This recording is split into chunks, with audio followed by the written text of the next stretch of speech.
may isang lindol na napakalakas talaga. Matatawag ko na itong strong one. Mula sa dagat, papunta sa lupa, papuntang Cavite, papuntang Laguna, gumanda pabalik sa Batangas.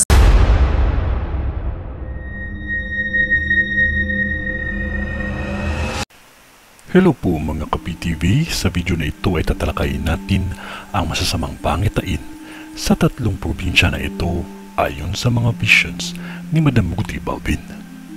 Pero kung ikaw ay hindi pa nakasubscribe sa aking channel, baka naman.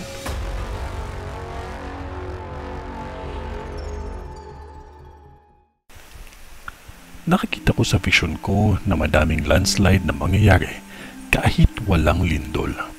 May isang lugar sa probinsyang ito na ang mga kabahayan ay gumuho. Maganda ang lugar na ito, maganda ang mga kabahayan, at hindi basta-basta ang mga nakatira dito. Ngunit basta na lang bumitak ang lupa at ang iba ay nagguho.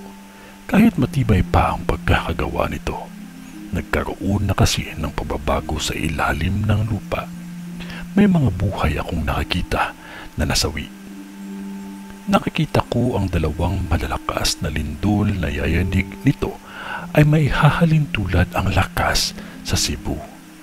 Kahit ang Cavite at Bulacan ay makakaramdam sa lakas ng yanig. Ngunit ang mas apektado ay ang probinsyang ito.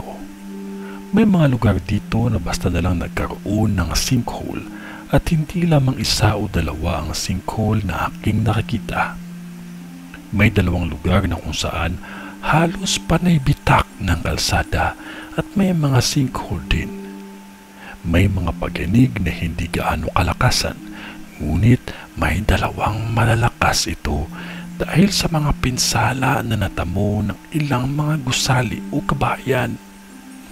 Maging handa ang mga residente dito dahil malakas ang lindol na to na kung saan dyan ang sentro at nagmula na mararamdaman halos lahat ng malalapit sa probinsyang ito. Ang lindol na to ay nasabayan ng ilang sunog dahil sa pinsala na natamo. May nakita akong isang lupain na malapit lamang sa kalsada. May mga puno akong nakikita. May part ng kalsada na maayos at matibay ang gawa nang dahil sa paggalaw ng kalupaan, naguho ito bigla. May isang bahagi ng lupain na bigla na lamang bumugwak ng putik. Pero ang putik na ito ay hindi na mapipigilan ang paglabas, na halos umabot sa kalsada. Hindi lamang sa lugar na ito, pati Cavite at Bulacan, lalo na sa Quezon Province, ay mangyayari din ito sa kanila. Nakikita ko sa vision ko na may biglaang pillar lights na makikita natin sa kalangitan. Nakikita ko ang probinsyang ito ay madaming ibon na makikita nila, na animoy kayo ay binalaan sa paparating na dilubyo.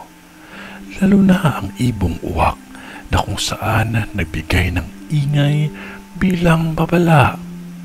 Kahit ang kalapate na hindi mo mawari saan nanggagaling ay nakatitig sa mga tao sa paligid na animoy nagbigay ng babala sa lahat.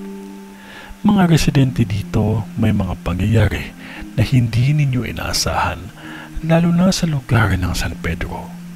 May 2 sunog kasi na magaganap at malalaki ito. Umabot din ito sa ilang alarma. Sa lahat naman ng mga nagmamaneho, maging maingat dahil 2 sasakyan ang nagsalpukan at madami ang nadamay sa aksidenteng ito. Maging maingat. Ito ay ang vision ni Madam sa Laguna. Sa ngalan ng Diyos Ama, ng Diyos Anak at ng Diyos Espiritu Santo. Amen.